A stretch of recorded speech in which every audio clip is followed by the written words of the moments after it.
कावर वाला हमला कैथे कावर वाला कावर वाला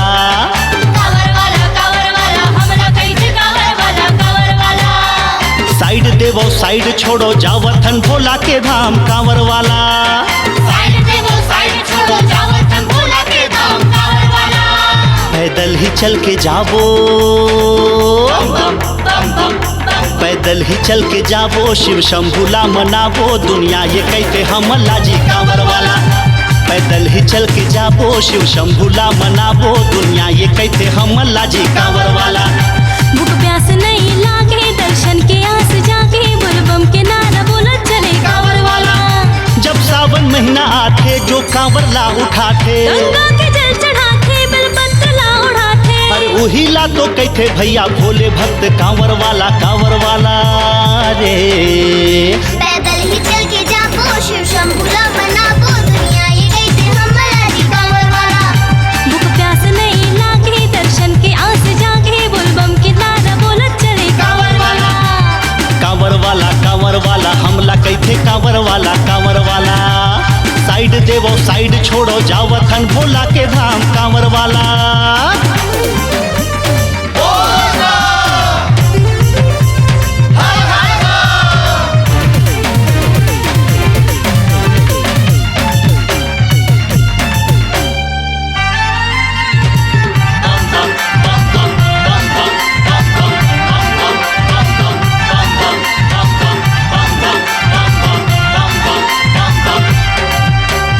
सबके तय सहारा बनबे मुरडम रूधारी चिलम वाले बाबा जल चढ़ाबो पारी पारी।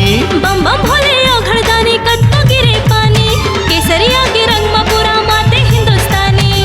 बोल बम बाबा धाम जाबो संगी हम भोलेनाथ शिव जी के डमरू बाजते डम डम। हाँ सबके तय सहारा बनबे मुरडम रूधारी चिलम वाले बाबा जल चढ़ाबो पारी पारी। बम बम भोले घड़दानी कत्तो गिरे पानी केसरिया के रंग में पूरा माते हिंदुस्तानी। तोर भक्ति मामन माते नर नारी जम्मो नाचे बम बम के नारा बोले शिव द्वार अपन खोले। अरे पानी लेके दौड़ चले भोले भक्त कांवर वाला रे।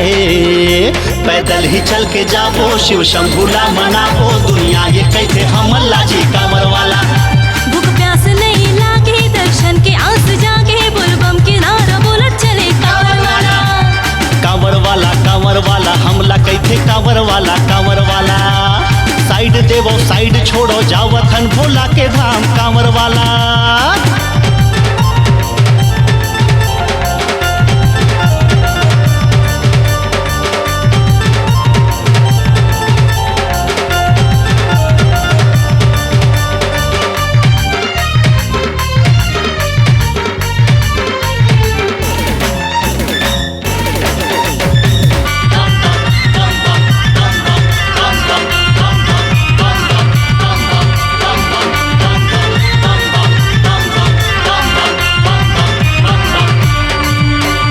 सावन मेला लगे हवे बाबा के दरबार में मंदिर मंदिर महादेव बैठे तरिया पार में। व्रत राखे भोले भक्त सावन सोमवार के दया कर शंभुनाथ आखिला निहार के।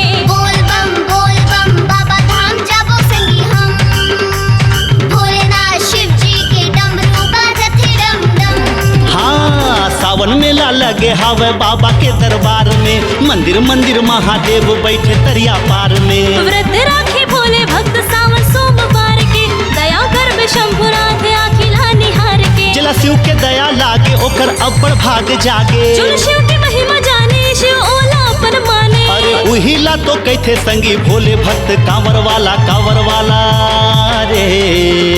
पैदल ही चल के जाबो शिव शंभूला मनाबो दुनिया ये कहते हम लाजी कांवर वाला।